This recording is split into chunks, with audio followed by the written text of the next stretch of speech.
Hello ନମସ୍କାର welcome to my YouTube channel. ଆଜିର ସକାଳୁ ମୁଁ ଭିଡ଼ିଓ ଷ୍ଟାର୍ଟ କରୁଛି। ଆମ ଘରକୁ ଅଲେଖ ଚିତ୍ତାନନ୍ଦ ବାବା ଆସିଛନ୍ତି।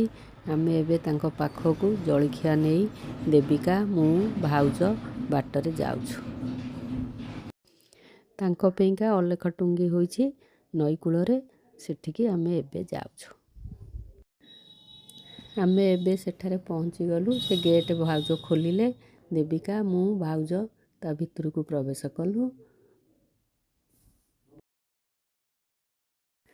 ବାବା ଚଟପଟରେ କୌଣସିରେ ବସିବେ ନାହିଁ, ସେଥିପାଇଁ ଛଣ ପକାଇ ବସିଲେ।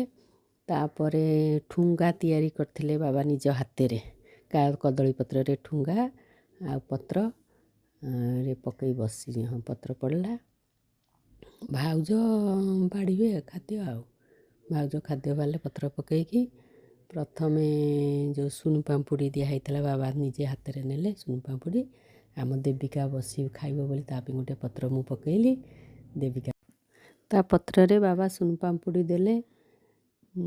ଆମର ଚୂଡ଼ାରେ ଚିନି ଆଉ ଭେସୁଙ୍ଗା ପତ୍ର, ଲଙ୍କା ଆଉ ଲୁଣ ସବୁ ପଡ଼ିକି ଭଜା ଯାଇଥିଲା ଭଲ ଭାବରେ।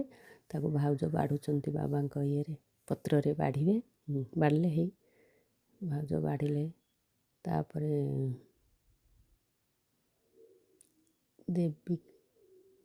ଆଗେ ବାବାଙ୍କ ଦେହରେ ଦିଆ ସରିଲା ପରେ ତାପରେ ଦେବିକା ପତ୍ରରେ ବଢ଼ାଯିବ, କାରଣ ବାବାଙ୍କ ଆଗେ ଭିକ୍ଷା କରିବେ, ତାପରେ ଆଉ ଯିଏ ଭିକ୍ଷା କରିବେ। ସେଥିଲାଗି ଭାଉଜ ଆଗେ ବାବାଙ୍କୁ ଦେଉଛନ୍ତି ତାପରେ ସେଉ କଟା ହେଇଥିଲା, ଭାଉଜ କାଟିକି ଦେଲେ ସେଉ। ତାପରେ ବିସ୍କୁଟ ଆଉ ଏସବୁ ଜିନିଷ, ଚାହା ଶୀତ ହେଉଛି ତ ଚାହା ସବୁ ଖାଇବେ ବାବା, ଭିକ୍ଷା କରିବେ ଆଉ ପ୍ରଥମେ ଆଉ ଅଲେଖ ବାବାଙ୍କର ତ, ତେଣୁ ସେ ଆଗେ କଲେ। ତାପରେ ସେପଟକୁ ଆମ ଦେବିକା ବସିବ ବୋଲି ମୁଁ ତାକୁ ପତ୍ର ପକାଇଥିଲି, ସେଥିରେ ଭାଉଜ ଦେଲେ, ଏଇ ଦେବିକା ବସିଲା ଆଉ। ସେଠୁ ବାବା ସେଠୁ ଖାଇବା ଆରମ୍ଭ କଲେ। ଆମେ ସେଠି ଭାଉଜର ମୋର ବସିଲୁ ଆଉ।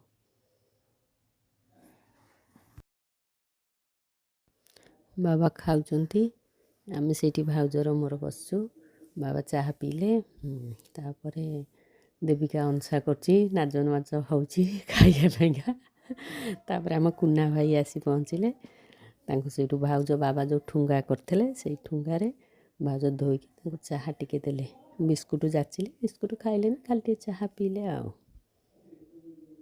ଜୁହାର ହେବାକୁ ଆସିଥିଲେ ବାବାଙ୍କୁ, ବାବା ନାଇଁ କଲେ, ଖାଇଲା ବେଳେ ଜୁହାର ହୁଅନ୍ତିନି। କୁନା ଭାଇ ଖାଲି ସେଇ ଠୁଙ୍ଗାରେ ଚାହା ପିଇକି ଗଲେ ଆଉ। ବାବାଙ୍କ ଖାଇବା ସରିଗଲା, ଆମେ ଘରକୁ ଯିବାକୁ ବାହାରିଲୁ। ଘରେ ଯାଇ ମଧ୍ୟାହ୍ନ ଭିକ୍ଷା ପାଇଁକା ସବୁ ତିଆରି କଲୁ ଆଉ। ପରିବା କଟାକଟି କଲୁ, ମୁଁ ସବୁ କଟାକଟି କଲି। ଭାଉଜ ଭାତ ବସେଇଲେ। ତାପରେ କୋବି ତରକାରୀ କରିବା ପାଇଁକା ମୁଁ କୋବି କାଟିଲି, ସାରୁ, ଆଳୁ, ମାଟି ଆଳୁ, ବାଇଗଣ। ତାପରେ ଭଜା ଭାଜିବା ପାଇଁକା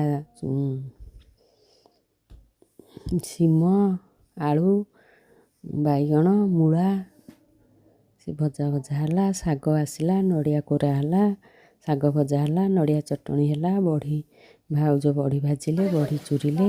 ଆଜି ଗୁରୁବାର ହେଇଥିବାରୁ ଆମର ସବୁ ସାଧାରେ ହେଲା। ପିଆଜ ରସୁଣ କିଛି ପଡ଼ିଲାନି, କିନ୍ତୁ ବାବା ଖାଆନ୍ତି, କିନ୍ତୁ ଆଜି ଗୁରୁବାର ସବୁ ଖାଇବେନି ସ୍ତ୍ରୀ ଲୋକମାନେ, ସେଥିଲାଗି ଆମର ଆଉ ପିଆଜ କିଛି ପଡ଼ିଲାନି। ଭାଉଜ ଆମର ରୋଷେଇ କରୁଛନ୍ତି, ମୁଁ ସବୁ ତାଙ୍କ ପାଖକୁ ସବୁ ଦେଉଛି ଆଉ ବସିକି ଆଉ। ଭାଉଜ ଭାତ କରିସାରିଲେଣି, ଡାଲି କରିସାରିଲେଣି, ଏବେ ତରକାରୀ ବଘାରୁଛନ୍ତି। ମୁଁ କାକୁଡ଼ି କାଟିକି ସେଠି ଥୋଇକି ମୋ ପାଖରେ ମୁଁ ବସି ଆଉ ଦେଖୁଛି ଆଉ ସବୁ ଆଇଟମ୍ ଆଉ। ତାପରେ କୁକରରେ ଆଳୁ, ବାବା ଟିକେ ସାରୁ ଭର୍ତ୍ତା ଭଲ ପାଆନ୍ତି ତ, ସେଥିଲାଗି ସାରୁ ଟିକେ ସିଝେଇଛନ୍ତି, ଭର୍ତ୍ତା ହେବ ବାବାଙ୍କ ପାଇଁକା। ବାବା କଞ୍ଚା ଟମାଟର ବି ଭଲ ପାଆନ୍ତି ଖାଇବାକୁ, ସେ ଟିକେ ଦଳା ହେବ ଆଉ। ଏମିତି ବାବା ଯେଉଁଟା ଟିକେ ଭଲ ପାଆନ୍ତି, ସେ ସବୁଆଡ଼େ ବୁଲନ୍ତି ନା, ସେ ଟିକେ ସବୁଆଡ଼େ କହିପାରନ୍ତିନି, ତେଣୁ ଆମ ସହିତ ଟିକେ ତାଙ୍କର ବେଶୀ ଅନ୍ତରଙ୍ଗ ଅଛି, ତେଣୁ ସେ କୁହନ୍ତି ଆଉ। ସେଠୁ ତାପରେ ଆମ ଦେଇ ପାଖକୁ ସେତେବେଳେ ଫୋନ୍ କରିଥିଲୁ, ଆମ ଦେଇ ଆସି ପହଞ୍ଚିଲେ। ରୋଷେଇବାସ ସବୁ ସରିଗଲାଣି। ଏବେ ସବୁ ଭାଉଜ ସବୁ ଜାଗା ସବୁ ଭରୁଛନ୍ତି ସବୁ ନେବା ପାଇଁକା, କାରଣ ଆମେ ନେବୁ ନା ତାଙ୍କ ଟୁଙ୍ଗିକି, ସେ ସେଇ ଟୁଙ୍ଗିରେ ହିଁ ଖାଇବେ, ତେଣୁ ସବୁ ଭାଉଜ ସବୁଥିରେ ଭରୁଛନ୍ତି। ତେଣୁ ଆମେ ଯାଇକି ସେଠୁ ପହଞ୍ଚିବୁ ଟୁଙ୍ଗି କତିରେ ଆଉ। ଭାଉଜ ବି ଆଉ ସବୁ ଆଣିନାହାନ୍ତି, ଆମେ ଆଗରେ ଦେବିକା ମୁଁକି ନେଇ ଆସିଲୁ। ଆଣିକି ମୁଁ ସବୁ ବଢ଼ାବଢ଼ି କଲି, କାରଣ ବାବା ଠିକ୍ ଟାଇମ୍ରେ ଖାଇଲେ ସେ ପୁଣି ଅଲଗା ଜାଗାକୁ ଯିବେ। ତାଙ୍କର ଆସିଛନ୍ତି 2 ଜଣ ଲୋକ ବି ଆସିଛନ୍ତି ବାବାଙ୍କୁ ନେବା ପାଇଁକା। ବାବା ଚାଲି ଚାଲି ଯିବେ, ତାଙ୍କ ବ୍ୟାଗ୍ଟାକୁ ସେ ନେଇଯିବେ ଆଉ। ବାବା ଯେହେତୁ ସେ ଚପଲ ମାଡ଼ିବେନି ନା କିଛି ନାହିଁ।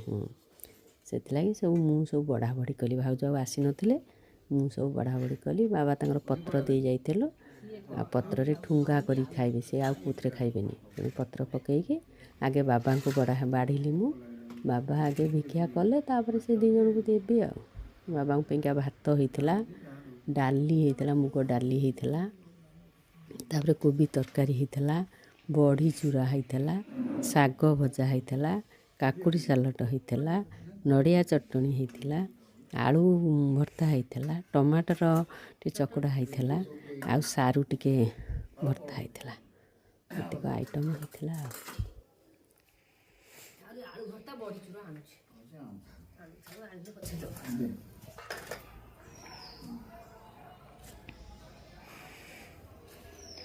ବୁଲା କେହି ନାହାନ୍ତି, ମୁଁ ଯେତେବେଳେ ଫୋନ୍ କରିବି ବ୍ୟାଗ୍ଟା ନେଇଯିବ ଆସ। ସେତିକି ସେତିକି ସେତିକି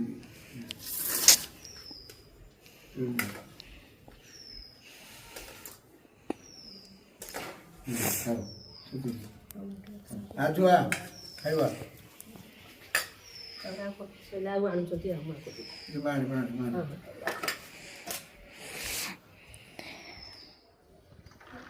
ଥାଉ କ'ଣ ସେତିକି ଖାଇବି ନା କ'ଣ? ଆଉ ଟିକେ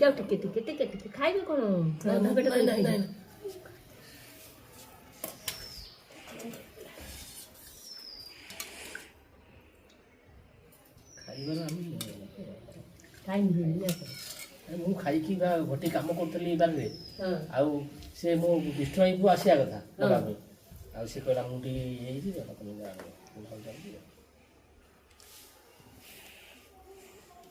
ଯାହା ବେବି ଆପଣ ଆଣିବା ନହେଲେ ଯା ଏଠି ବସି ଖା। ସେତିକି ଭାତ ନବ ନେଲେନି ନହେଲେ କମାଇ ମା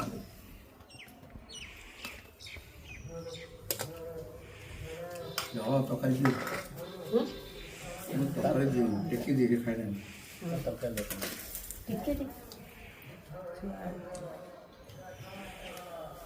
ହଁ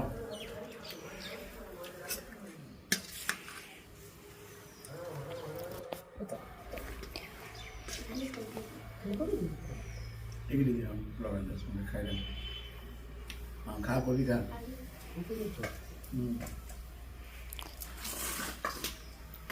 ଝୋଳ ବଦଳ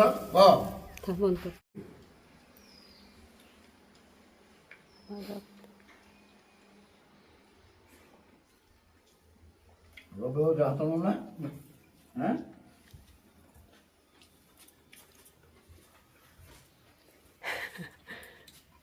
ଦେଇ ପଳେଇ ଆସୁ ଗାଁ ଭିତରୁ। ଏଇଠି ଆଉନ, ଏଇଠି ଆଉନ ଟିକେ,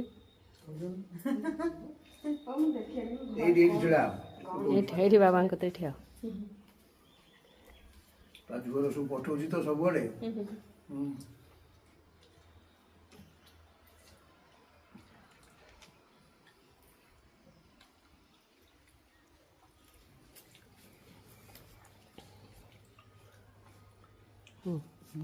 ଏଠି ମୋର କରିଦେଲା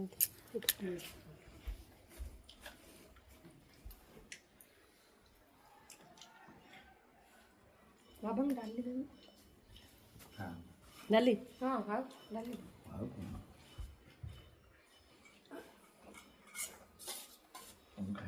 ନାଇଁ ଡାଲି ଅଛି ବା ଘରେ, ମୁଁ କହିଲି ଅଳ୍ପ ଅଳ୍ପ ଆଉ ତରକାରୀ ଦେବି ଟିକେ। ମାଟି ଆଳୁ ଦେଉନ ଆଉ ଆଉ କ'ଣ ଦେବି?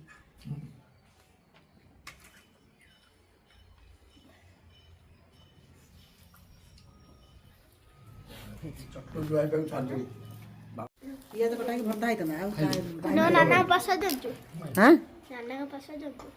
ମୋର ପାଛଡ଼ ନାନା ଖୋଲିଦେଲା ଭାଇ ବାବା ଭାଇ ବସିଲେ ହାତ ମନ ଟିକେ ନଉନ ବାବା ଟିକେ ହାତ ମାରିଦିଅନ୍ତୁ। ହଁ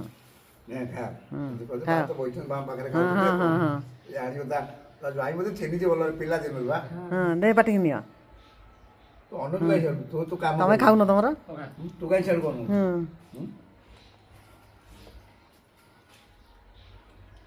କିଏ ଗୁଣ ଗତି କରୁଛ ନାଇଁ ଗୁଣ ଗତି ପଠାଉନି ଆମର ଗୋଟା ୟୁଟ୍ୟୁବ ଛାଡୁଛି ଆଜ୍ଞା ସେଇଥିରେ ଛାଡୁଛୁ ସବୁ। ଆମ ଝିଅ ବାହାଘର ହବ 16 ତାରିଖ ଆଜ୍ଞା ଜାନୁଆରୀ 16 ହଁ ଆଉ ସେଇଥିରେ ପାଣି ଆଣିଲେ ପିଇବା କୋଉଠି ହବ? ଏଇଠି ହବ ନା କଲ୍ୟାଣୀ ମଣ୍ଡପ ସାଲେପୁର ଗୁଣ ଆସିବ ଗୁଣ ବା କରିବ ତମେ ନାଇଟ୍ ପିନ୍ଧଛନ୍ତି ଆଉ ସମୁଦି ଆଣି ଆଉ ଆଜି ନାଇଟ୍ରେ ଯିବ ଯାଉ ଘର କଥା ଆଉ ଶାଢ଼ୀ କ'ଣ ଦେଖି ମୋର ସେ ଗୋଟେ ବାବା ମତେ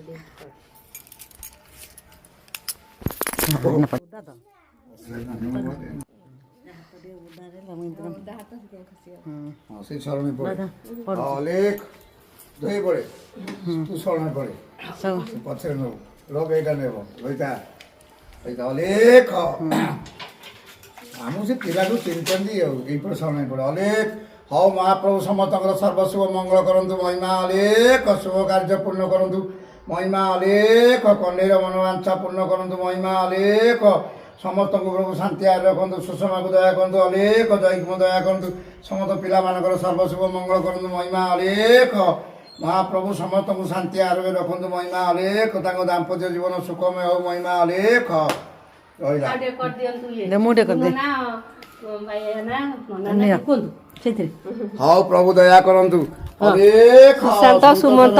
ଭଲ ହେଇଯାଉ ମହିମା ଅଲେଖ ବାୟାକୁ ଦୟା କରନ୍ତୁ ଗୁନୁକୁ ଦୟା କରନ୍ତୁ ସମସ୍ତ ପିଲାମାନଙ୍କର ସର୍ବଶୁଭ ମଙ୍ଗଳ କରନ୍ତୁ ଅଲେଖ ସୁକାନ୍ତିକି ଦୟା କରନ୍ତୁ ଅଗସ୍ତିକି ଦୟା କର ସମସ୍ତ ସପରିବାରଙ୍କୁ ଶାନ୍ତି ଆରେ ରଖନ୍ତୁ ଅଲେଖ ତ୍ରିଲୋଚନ ବାପାଙ୍କର ସପରିବାରଙ୍କୁ ଶାନ୍ତି ଆରୋଗ୍ୟ ରଖନ୍ତୁ ମହିମା ଅଲେଖ ମହାପ୍ରଭୁ ତାଙ୍କର ଆତ୍ମାର ସଦ୍ଗତି କରାନ୍ତୁ ଗୁରୁ ବ୍ରହ୍ମ ମହିମା ଅଲେଖ ସମସ୍ତ ଆପଦ ବିପଦ ଦୂର କରନ୍ତୁ ମହିମା ଅଲେଖ ମହାପ୍ରଭୁ ସନ୍ତୋଷର ଦିହ ଭଲ ହେଇଯାଉ ସମସ୍ତଙ୍କୁ ଦୟା କରନ୍ତୁ ପ୍ରଭୁ ଅଲେଖ